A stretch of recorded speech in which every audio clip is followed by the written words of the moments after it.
Sprouse, you're on the Bible Forum. I want to tell you a story about a church that actually won a case in the U.S. Supreme Court last week. The court ruled in favor of a Missouri church that sued the state after being denied taxpayer funds for a playground project because of a provision that prohibits state funding for religious entities. The issue dealt with the Blaine Amendment, incorporated in the Missouri Constitution in 1875. The ruling was 7-2. What's the issue? Well, the media is focused on a church, Trinity Lutheran, being able to bid on a state grant for recycled automobile tires in order to provide a softer surface for their playground.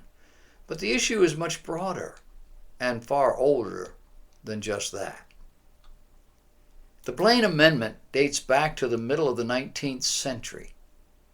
We're talking the 1800s, a time when Roman Catholics had begun to educate their children in parochial schools in this country with the stated purpose of avoiding the Protestant influence so prevalent in state-funded schools. Bible reading and prayer were only two of the issues angering Roman Catholics. Using a King James Bible and not a Douay version, and praying to God through Jesus, not through Mary or any of the other saints, not crossing themselves. Representative James G. Blaine of Maine led the fight against allowing the Roman Catholic Church to infiltrate schools, public schools in those days. The amendments were incorporated into all the new states, those incorporated after the legislation was established, mostly those states that were west of the Mississippi River. It concerns itself with states funding religion, not with states discriminating against people of faith. Now here's an historical note. This is how different Roman Catholicism is from so-called Protestantism. Reformers in the 16th, 17th century were protesting the heresies and the abuses of the dominant church of the day, which was the Roman Catholic Church. A church overseeing what they referred to as the Holy Roman Empire. This since about the 6th century A.D.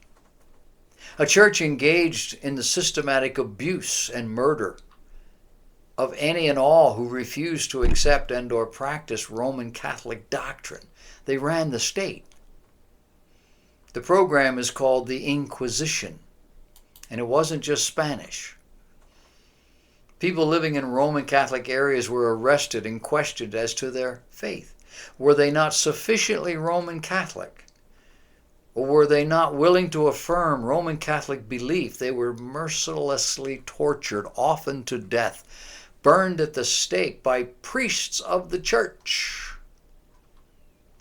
It was this persecution that birthed these United States of America. Fear of Roman Catholic belief and practices infiltrating the population and ultimately the government is what motivated the Blaine Amendment, as well as other laws. It was not religion in general. The nation was founded on religious principle, Judeo-Christian principles foreign to Catholicism. It was the parochial schools started by Roman Catholics, which energized Americans to protect themselves against religion, not the public schools. Now we have a Protestant church operating a school and bidding on a state grant for recycled automobile tires in order to better protect their children at play. A church whose grant came in 5th in the competition, being denied simply because it was a religious school. The issue? Today, the real issue is whether or not a religious school can have any state money.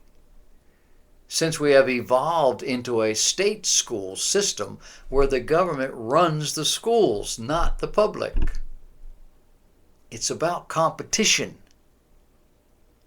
In the Trinity Lutheran case, we have an issue which is a further step removed from even that fight. Religious worship is not even involved here.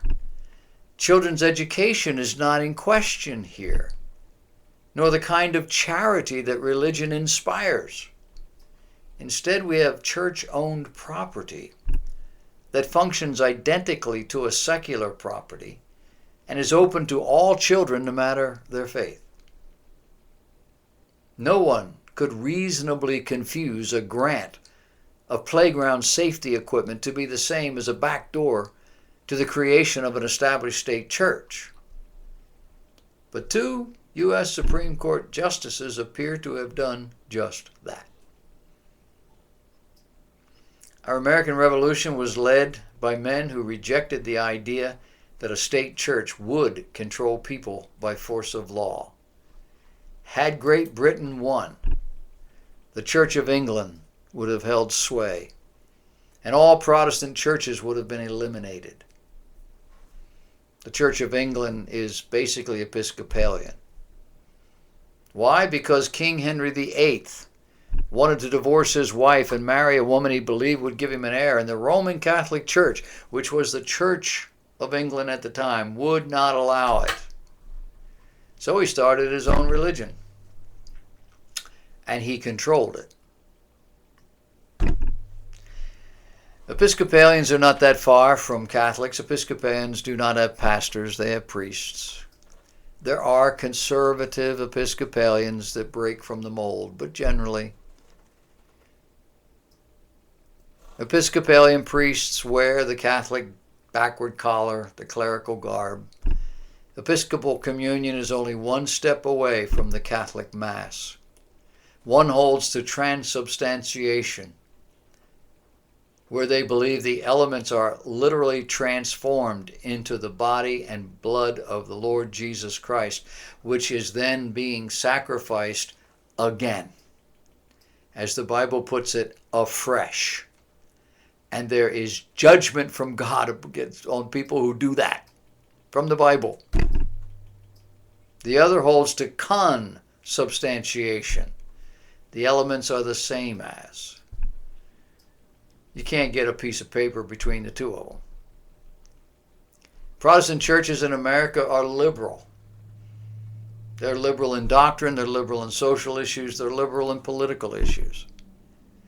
The Roman Catholic Church is still afraid their children will be indoctrinated by the state school system. And non-Catholics should take note. The state system is not preparing your children to be good citizens and godly men and women. The state system is now the federal system, and it's turning out lemmings who dance to that secular tune. But I digress. The point here of this story is that our U.S. Supreme Court seems to be back on track. Seems it's too far to tell, but the signs are good. 2 more justices are on the brink of retirement. One may actually die before that happens. She often can't stay awake, even while on the bench. The case, one of the most closely watched of the term, pitted 2 provisions of the First Amendment against one another: freedom of religion and separation of church and state. The dispute involved Trinity Lutheran Church in Columbia, Missouri, and the state of Missouri.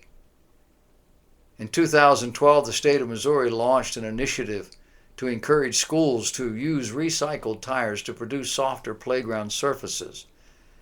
Trinity, which runs a preschool, was denied a state grant to participate in the program. The lawyers argued that the state was discriminating against the school on the basis of religion. Republican Governor Eric Greitens has since changed the state policy to allow religious institutions to participate in the program. But last Monday's opinion could have an impact in other cases. During oral arguments in April, Justice Sonia Sotomayor seemed to question the case's merit on religion, saying, "I'm not sure it's a free exercise of religion that's in question. No one is asking the church to change its beliefs. The state is just saying it doesn't want to be involved in giving public money to the church." But Justice Elena Kagan questioned the church's exclusion, saying you're denying one set of actors from competing for the grant money because of religion. And she said that's puts a clear burden on the constitutional right. The Supreme Court accepted the church's petition for review back in January of last year, when Justice Scalia was still the senior conservative justice. His death a month later kept the case on hold, possibly because of the 8 justices believed that they would ultimately tie. We can mark one up for truth and justice and the American way, and hope and pray for more to come.